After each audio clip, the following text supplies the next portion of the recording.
என்ன பார்த்து சிரிக்குது சண்முகா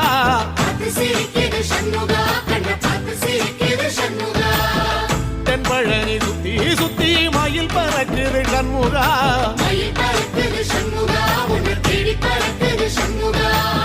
கிட்ட வந்து எட்டி நின்று என்ன பார்த்து சிரிக்குது சண்முகா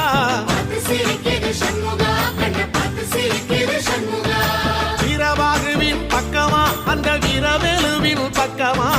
அஞ்சுகாரனின் பக்கமா அந்த ஐராவதம் பக்கமா தங்க நேரத்தில ரெண்டு கண்ணுக்குள்ள கொலுவிருக்கிற சண்முகா நீ கொலுவிருக்கிற சண்முகா என் கண்ணுக்குள்ளதான் சண்முகா